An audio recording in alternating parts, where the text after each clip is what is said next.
Imagine waking up to headlines. The US has slapped major tariffs on South Korea's top exports. Suddenly, that Hyundai EV or Samsung chip you wanted just got a lot pricier. For Korean giants like Samsung and Hyundai, this isn't just news, it's a direct threat to their business. Years of building global supply chains and competitive pricing are thrown into chaos. Do they eat the cost, pass it to US consumers, or move production? Each choice has huge consequences.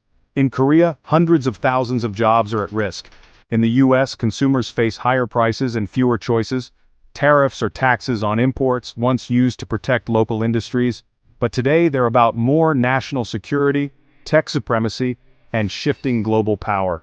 Imposing tariffs on an ally like South Korea signals a major shift in US trade policy. It's a move away from decades of free trade toward a more protectionist, unpredictable world. The stakes, the future of global alliances, and the everyday lives of millions. This is the new reality of international trade.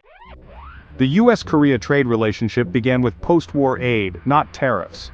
Over decades, South Korea transformed from aid recipient to economic powerhouse, exporting cars, electronics, and steel, much of it to the US.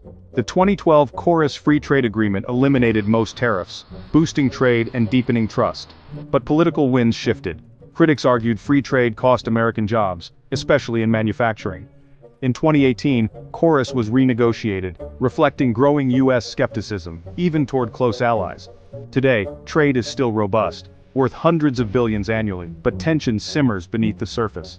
The US now views trade through the lens of security and self-interest. Even strong partners like South Korea face scrutiny and the threat of new tariffs.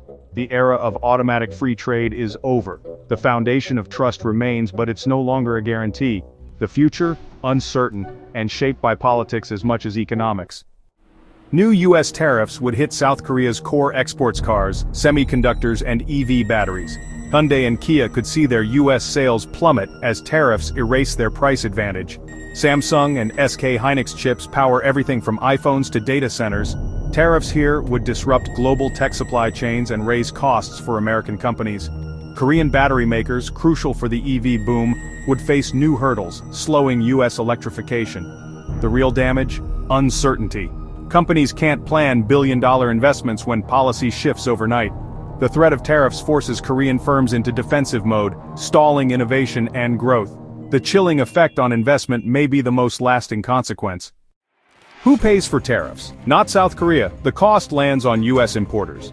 When a Kia arrives at a US port, it's the American importer who pays the tariff, not the Korean manufacturer. Importers face a choice: absorb the cost and shrink profits, or pass it to consumers as higher prices. Most pass it on. That means pricier cars, phones, and electronics for American families. Tariffs act like a hidden tax, raising the cost of living. US companies using Korean components also pay more, making their products less competitive globally. Higher prices mean less consumer spending and fewer choices. The ripple effects spread across the economy. Tariffs rarely hurt just the target country. They hit home too. The real bill is paid by American businesses and consumers. South Korea isn't powerless, it's adapting fast.